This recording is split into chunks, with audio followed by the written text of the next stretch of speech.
ሰላም እንዴት ናችሁ የኛ ቤተሰቦች? እኔ ያለው እግዚአብሔር ይመስገን። እናንተም ባላችሁበት ሰላም እንደሆናችሁ ባለሙሉ ተስፋ ነኝ። ሰብስክራይብ ያደረጋችሁት አይደለምና ሰብስክራይብ አድርጉኝ። የተሻለ ሐሳብ ይዤላችሁ መጣ ይሆናል።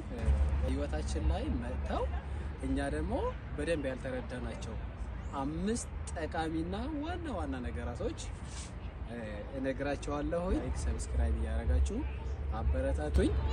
ከጎኔ እንደምትሆኑ ባለሙሉ ተስፋ ነኝ። ከአምስተኛ ላይ ጀምረላችሁ። አምስተኛውን ምንድነው መሰላችሁ?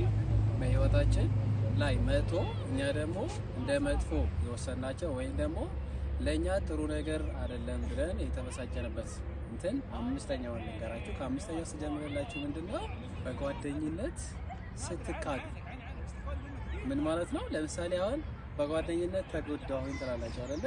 ግን በዛ ሰዓት ራሳችሁን ለማጥፋት ራሳችሁን ለመጉዳት የምናስብ ሰዎች አለንና ያ ግን ለኛ የተሰጠን በረከታችን ነው። ምክንያቱም ለምሳሌላችሁ አሁን ለምሳሌ ያ የኖርሽበት ያለው ነገር ወይም ደግሞ የኖርክበት ያለውን ህይወት ያን ህይወት ላንተ አይደለም ማለት ነው ያልተፈቀደ ስለሆነ ያን ህይወት ውስጥ መውጣት አለብን ማለት ነው። ያን ላንተ እግዚአብሔር አልፈቀደልህም ወይም ደግሞ አልፈቀደልሽም ማለት ነው። አምስተኛውና ዋነኛው ነገር ይሄ ነው። ወደ አራተኛው ደግሞ ስንሄድ ከቤተሰብ መጠላት። ለምሳሌ አሁን ብዙ ጊዜ የሚላል ሰዎች ቤተሰብ ጠልቶኛል ይላል እና ብዙ ጊዜ ከቤተሰብ ተገፍቼ ወጥቼ እንደዚህ አይነት ቻሌንጅ ውስጥ ገባሁኝ ምናምን ብሎ ብዙ ውጣ ውረድ ውስጥ የሚገቡ ብዙ ሰዎች አሉ። እና እነዚህ ሰዎች ደግሞ ምንድነው ከቤተሰብ ስትጣሉ ምንድነው ለእናንተ እንድትቆሙ ወይም ደግሞ ራሳችሁን እንድትችሉ እግዚአብሔር ምን እያለ ነው? እያዘዛችሁ ነው ማለት ነው። ወይም ደግሞ እየሰጣችሁ ነው። በረከት ይዞላችሁ እየመጣ ነው።